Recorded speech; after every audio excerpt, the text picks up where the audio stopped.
하나님 아버지 감사합니다. 오늘 하나님 아버지 은혜 가운데 이렇게 좋은 복된 주일을 허락하여 주시고 이 시간 생명의 말씀 은혜의 말씀을 증거하고자 이 시간 자리에 섰습니다.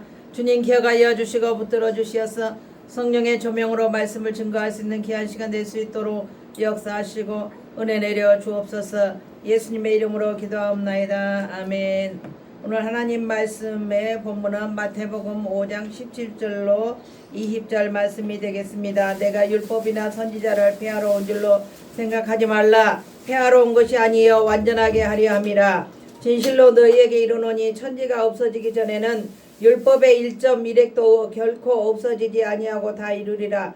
그러므로 누구든지 계명 중에 지극히 작은 것 하나라도 버리고 또 그같이 사람을 가르치는 자는 천국에서 지극히 작다 일컬음을 받을 것이요 누구든지 이를 행하며 가르치는 자는 천국에서 크다 일컬음을 받으리라. 내가 너희에게 이르노니 너희 의가 서기관과 바리새인보다 더 낫지 못하면 결코 천국에 들어가지 못하리라. 아멘. 아멘. 오늘 하나님 말씀의 제목은 율법에 대한 교훈입니다. 예수께서는 율법에 대해 견해 차이 때문에 바리새인들과 또 율법사들과 많이 부딪혔습니다. 그러나 본문을 통해 예수는 자신이 결코 율법을 반대하는 자가 아닌 것을 밝히고 있습니다. 오히려 예수님은 율법을 완전하게 하려고 이 세상에 왔노라고 선포하고 계십니다. 이는 바리새인들의 형식적인 율법의 준수를 넘어서 인간을 구원하시려는 율법의 목적을 예수님은 완성하시려는 메시아적인 사명을 가지고 이 땅에 태어나셨습니다. 역사적인 배경을 살펴보겠습니다. 유대인 공동체가 하나님의 백성으로서 존속하기 위해 반드시 지켜야 할 규례가 바로 율법입니다. 이처럼 유대인들이 소중히 여기는 율법 중에서 가장 권위 있는 것은 모세오경이 되겠습니다. 랍비들에 의하면 토라는 천지 창조 이전에 이미 하나님에 의하여 기록되었고 모세에게 주어졌으며 나머지 성경들은 오직 토라, 모세오경에 의해서만 권위를 인정받는 것으로 여겼습니다. 특히 토라는 모세가 시내산에서 하나님께 받아서 여호수아에게 전달한 것으로 문자로 기록된 것과 또 입으로 고전된 것을 포함하고 있습니다. 이 고전된 율법은 장로들의 전승으로서 일면 미슈나시라고 불려지며 바리새인들에 의해서 이 율법이 구전되었고 보존되어 내려왔습니다. 구속사적인 의미에 살펴보겠습니다. 율법은 구원과 축복을 얻기 위한 방편으로 하나님께서 우리 인간에게 주셨습니다. 그러나 타락한 인간은 스스로 율법대로 행할 능력이 없어서 오히려 정죄 아래에 놓이게 된 것입니다. 그래서 예수께서는 스스로 율법의 욕구를 완전히 복종하심으로써 율법의 정죄 아래에서 인간을 구원하시어 하나님의 자비와 은혜와 구원을 드러내고자 하신 것입니다. 마틴 루터는 율법은 우리로 하여금 우리의 죄를 깨닫게 해주며 그것을 통해서 그리스도의 필요성을 알고 그 앞에 나오도록 회개하기 위하여 자신을 발견하기 위하여 율법을 주셨다고 율법의 그 의미에 대해서 말씀하고 있습니다. 그러나 오늘날 많은 그리스도인들이 이러한 루터의 견해에 동의는 하고 있습니다. 그래서 구약의 율법은 그리스도께서 오심으로 끝나고 그리스도인들은 율법이 아니라 은혜 아래서 산다고 말합니다. 물론 이 말이 틀린 것은 아닙니다. 그러나 그리스도인들은 바울의 말대로 율법 아래에 있는 것이 아니라 인간은 하나님의 은혜 아래에 있습니다. 그래서 더 이상 정죄도 형벌도 없습니다. 그러나 칼빈은 루터가 말한 율법의 두 가지 용법에서 더 나아가서 율법의 제3의 용법 그것을 주장하였습니다. 그것은 믿음으로 구원받고 그리스도인들이 어떻게 하나님의 뜻을 행하며 살겠는가 하는 부분에서 율법이 다시금 그리스도의 삶을 이제 지침으로써 역할을 하게 된다는 것입니다. 율법이 우리를 온전히 구원시켜 주지 못합니다. 율법은 우리가 구원하기는 부족한 부분이 있습니다. 예수 그리스도께서 이 땅에 십자가에 피 흘려 죽으심으로 우리가 예수 그리스도의 십자가에 의해서 예수님을 믿음으로 구원을 받는 것이지 우리 신약 시대는 율법을 지킨다고 해서 그것으로 구원이 부족한 것입니다. 그렇다고 해서 율법을 버리느냐? 그것은 아닙니다. 우리는 반드시 율법을 지켜 행해야 할 것이며 예수님의 십자가의 구원을 의지하고 예수님을 믿음으로 구원의 완성을 이루는 것입니다. 할렐루야. 아멘. 로마서 3장 19절 우리가 알거니와 물은 율법의 말하는 바는 율법 아래에 있는 자들에게 말하는 것이니 이는 모든 입을 막고 온 세상으로 하나님의 심판 아래 있게 하려 함이니라. 에베소서 2장 15절 원수된 것 곧 의문에 속한 계명의 율법을 자기 육체로 폐하셨으니 이는 이 둘로 자기 안에서 한세 사람을 지어 화평하게 하시고. 히브리서 7장 19절 율법은 아무것도 온전케 못할지라 이에 더 좋은 소망이 생기니 이것으로 우리가 하나님께 가까이 가느니라. 로마서 3장 20절 그러므로 율법의 행위로 그의 앞에 의롭다 하심을 얻을 육체가 없나니 율법으로는 죄를 깨달음이니라. 아멘. 갈라디아서 3장 24절 이같이 율법이 우리를 그리스도에게로 인도하는 몽학 선생이 되어 우리로 하여금 믿음으로 말미암아 의롭다함을 얻게 하려 함이라. 이렇게 율법은 하나님께서 모세의 오경을 통해서 인간에게 율법을 주어졌지만 그 율법만 가지고 우리가 구원을 얻기에는 정말 부족하다는 거예요. 하나님께서 우리 인간이 너무나 죄가 많고 허물이 많아서 우리가 율법을 지켜 행함으로 구원을 얻기에 부족하기 때문에 이 땅에 예수 그리스도를 독생성자 예수 그리스도를 보내주셨습니다. 하나님께서 이 땅에 예수 그리스도를 보내신 것은 그 사랑과 자비와 은총이 이 지구상에 넘치고 넘치나는 귀한 은총과 사랑과 자비인 것입니다. 우리 하나님의 은혜에 감사해야 됩니다. 그리고 예수 그리스도께서 친히 십자가에 몸짓고 피 흘려 우리를 구원하신 그 헌신과 사랑과 희생을 우리는 예수님의 그 은혜를 늘 감사하며 살아야 됩니다.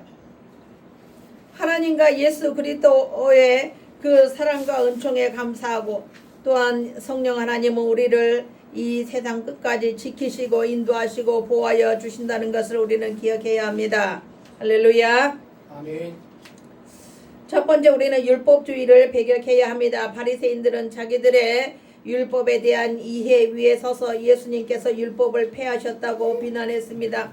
그들은 예수님을 파격주의자 그리고 율법의 파괴주의자로 오해하고 공격했습니다. 그러나 예수님께서는 본문의 말씀을 통하여 오히려 율법의 영원성을 제시하고 계십니다. 예수님께서는 이미 여러 번에 걸쳐서 유대인들이 율법이라고 규정한 것들을 파괴하셨지만 그럼에도 불구하고 랍비들의 한계를 넘어서는 그러한 경외심을 가지고 율법에 대해 언급하고 계시는 것입니다. 바리새인들의 비난과는 달리 실제에 있어서 예수님의 출현은 구약 성경을 무시하게 하는 것이 아닙니다. 그것은 오히려 구약을 그리스도 안에서 더욱 값지게 해석하도록 만들어주는 것입니다. 예수 그리스도 없는 구약은 완전하지 못하기 때문입니다. 예수님은 구약에도 예수님, 신약에도 예수님이에요. 예수님은 천지의 창조주 하나님이시고 예수님은 이 땅에 천지 창조부터 마지막 계시록 끝장까지 예수님은 역사에서 다시 재림하실 예수님이요 알파와 오메가 되신 예수님이라는 걸 기억해야 합니다. 예수님이 어떤 사람들은 예수님이 계시고 예수님을 믿으면 그것으로 충분하기 때문에 율법은 버려도 되고 안 지켜도 된다. 그것은 구약에 있는 모든 구약에서만 사용하고 구약에서만 지키는 것이기 때문에 율법을 배격해야 된다 하고 말하지만 그것은 결코 아닙니다. 하나님은 우리에게 율법도 주셨고 예수님에 대한 그 사랑도 주셨습니다. 율법과 예수 그리스도의 사랑과 믿음과 우리는 예수님의 이름을 끝까지 붙잡고 예수님을 버리거나 등지고 돌아서면 구원에서 멀어진다는 것을 알아야 합니다. 역사적으로 기독교는 율법에 대하여 여러 가지 입장을 견지해 왔습니다. 바리새인들 같이 율법의 문자에 얽매여 모든 말씀을 문자 그대로 실행하고자 했던 율법주의자들도 있었고 그에 대하여 반발하면서 율법은 그리스도 안에서 다 성취되었기 때문에 그리스도인과는 전혀 관계없다고 주장하는 반율법주의자들도 있었습니다. 많은 이단들이 반율법주의적인 입장에서 구원받은 사람은 어떠한 행위를 해도 죄가 되지 않는다고 하며 부도덕과 범죄를 조장하고 있습니다. 그러나 이것도 옳은 방법이 아닙니다. 어떤 이들은 구약과 신약을 단절된 것으로 취급하여 구약의 하나님과 신약의 하나님은 다른 분이라고 주장하며 우리는 구약과는 아무런 관계도 없다고 주장하기도 합니다. 그러나 우리가 분명히 알아야 할 것은 하나님의 말씀은 구약이나 신약이나 모두 동일한 하나님의 말씀이며 그것은 전혀 변함이 없을 것이라는 점입니다. 하나님의 말씀은 사람의 말과는 달라서 일절 변개함이나 잘못됨이 없습니다. 그러므로 성도는 율법주의를 배격하되 율법의 말씀을 무시하는 그런 우매를 범죄하지 말아야 합니다. 우리는 율법도 소중하고 예수 그리스도의 은혜도 소중하다라는 것을 귀하다는 것을 알아야 합니다. 아멘. 아멘. 요한복음 1장 17절 율법은 모세로 말미암아 주신 것이요 은혜와 진리는 예수 그리스도로 말미암은 것이라. 아멘. 사도행전 13장 39절 또 모세 율법으로 너희가 의롭다 하심을 얻지 못하던 모든 일에도 이 사람을 힘입어 믿는 자마다 의롭다함을 얻는 것이니라. 요한복음 5장 39절 너희가 성경에서 영생을 얻는 줄 생각하고 성경을 상고하거니와 이 성경이 곧 내게 대하여 증거하는 것이로다. 아멘. 히브리서 7장 28절 율법은 약점을 가진 사람들을 제사장으로 세웠거니와 율법 위에 하신 맹세의 말씀은 영원히 온전케 되신 아들을 세우셨느니라. 아멘. 둘째 말씀 그리스도 안에서 완성된 율법. 예수님께서는 자신이 율법을 폐하려 한다는 비난에 직면하여 오히려 예수님은 그들의 비난과 반대로 율법과 선지자를 성취하기 위하여 오셨다고 주장하셨습니다. 예수님께서는 단지 그분의 가르침만이 아니라 몸소 행동으로 율법의 요구와 애언을 성취하신 분이십니다. 할렐루야. 아멘. 예수님께서는 성문화된 구약 성경에 대해서는 매우 철저한 입장을 취하셨습니다. 예수님께서는 유대인들이 율법을 형식적으로 지킨 것과는 달리 본래의 의미를 찾아 완전히 이루고자 하시고 예수님은 인간을 사랑으로 대우시고 예수님께서는 모든 사람을 귀중히 여기시고 하나님의 형상으로 만들어진 사람을 어느 누구도 예수님은 비난하거나 예수님은 또 정죄하거나 그런 적이 없습니다. 예수님은 율법을 완성함으로써 원래 율법이 주어졌을 당시에 그것이 진정으로 나타내려고 했던 원래 깊은 의미를 완전히 보여주려고 하셨습니다. 이러한 예수님의 율법의 완성은 십자가의 구속 사건 속에서 성취되었습니다. 율법에 나타난 하나님의 사랑과 공의를 십자가에 통하여 예수님께서는 성취시켰던 것입니다. 할렐루야. 아멘. 그리스도인들은 구약의 말씀을 무시해서는 안 됩니다. 그 말씀들을 구약적인 배경에서만이 아니라 예수 그리스도를 중심으로 하여 기독론적으로 읽고 해석해야 하는 것입니다. 모든 성경은 메시아의 대신 예수님을 지향하고 있으므로 예수 그리스도를 중심으로 성경을 읽지 않는다면 말씀이 가지고 있는 풍성한 의미를 다 알 수가 없습니다. 우리는 구약의 말씀을 통하여 삶의 전반적인 것을 배울 수가 있습니다. 그것을 통하여 정치와 경제, 사회, 문화, 예술 등 모든 분야에 대한 하나님의 원리와 하나님의 사상과 하나님의 정신을 배울 수가 있습니다. 구약은 하나님의 마음과 하나님의 생각이 담겨져 있는 책이에요. 우리는 구약 성경에서 하나님께서 무엇을 원하고 하나님께서 인간을 어떻게 살도록 설계하셨고 하나님께서는 어떻게 인간에게 살도록 요구하신지를 배우고 알아야 합니다. 세 번째, 율법에 대한 성도의 올바른 태도입니다. 오늘 본문 18절 19절에서는 예수님의 율법에 대한 태도를 명쾌하게 보여주고 있습니다. 예수님은 율법의 권위를 철저하게 인정하셨습니다. 율법의 1.1획도 하찮은 것이 아니며 다 이루어질 것이고 율법의 어떤 작게 보이는 말씀도 소홀히 해서는 안 된다고 하는 것이 예수님의 철저한 입장입니다. 그것은 모든 성경이 하나님의 감동으로 되었기 때문입니다.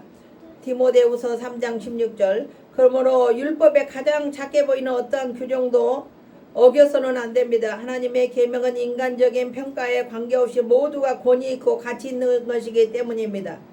율법의 사소한 요구를 무시하는 사람은 하나님으로부터 무시를 받게 될 것입니다. 아멘. 아멘. 예수님을 믿고 따르는 모든 그리스도인들은 그 나라의 유업으로 받기 위하여 성경이 제시하고 있는 하나님의 의를 행하며 살아야만 합니다. 우리는 하나님의 말씀을 대하는 데 있어서 우리 구주 예수님의 본을 따라야 합니다. 우리는 어떠한 성경의 말씀도 소홀히 여기거나 대수롭지 않게 여겨서는 안 되는 것입니다. 그리고 그 우리에게 요구하신 말씀을 순종으로 우리는 살아야 하며, 우리에게 순종을 요구하실 때에 그리스도인 우리가 취할 반응은 반드시 하나님의 말씀과 하나님의 뜻에 순종해야 하는 것입니다. 아멘. 구약의 전반적인 하나님의 말씀과 뜻은 내가 거룩하니 너희도 거룩하여라 이것입니다. 우리는 거룩하게 살아야 합니다. 그리고 서로 사랑하며 살아야 됩니다. 용서하며 살아야 됩니다. 그것이 하나님의 뜻입니다. 결론의 말씀을 다 하겠습니다. 모든 성경은 하나님의 감동으로 된 것입니다. 모든 성경에는 신약뿐 아니라 구약도 포함됩니다. 하나님의 입에서 나와 성령의 감동으로 기록된 하나님의 말씀은 주어진 역사를 다 이루기 전까지는 결코 없어지지 않습니다. 율법은 우리 인간으로 하여금 죄를 깨닫게 하는 것이고 하나님을 알게 하는 것이고, 율법을 통하여 자신들의 인간의 더러움과 인간의 허물을 깨달아서 하나님 앞에 굴복하고 복종하는 것을 그런 목적으로 우리에게 하나님은 율법을 지었습니다. 그러므로 우리는 하나님의 모양과 형상을 따라 거룩하게 살아야 합니다. 의롭게 살아야 됩니다. 믿음으로 살아야 됩니다. 예수 그리스도의 사랑이 예수 그리스도의 생명이 우리의 마음 가운데 심어져서 예수님을 섬기고 예수님을 사랑하며 예수님의 십자가 보혈의 긍휼을 힘입어서 믿음으로 구원 얻는 우리 합평교회 성도들이 되시기를 주님의 이름으로 축원합니다. 아멘. 하나님 아버지 감사합니다. 우리에게 율법을 주신 것은 거룩하게 살게 하기 위한 하나님의 계획인 것을 우리는 이제 깨달아 알았습니다. 믿음으로 살게 하시고 은혜로 살게 하시고 사랑하며 살게 하시고 용서하며 살게 하시고 예수 그리스도 안에서 주님으로부터 충만한 삶을 살 수 있도록 우리를 붙들어 주시고 불쌍히 여겨 주시옵소서. 감사하며 예수님의 이름으로 기도하옵나이다. 아멘. 이제는 우리 주 예수 그리스도의 은혜와 하나님 아버지 극진하신 사랑하심과 성령님의 감화 감동 인도 교통하심이 믿음으로 살고자 하는 우리 사랑하는 합평교회와 이 나라 민족 위에 유튜브 시청자들을 위해 이제부터 영원토록 함께 계실지어다. 아멘. 아멘.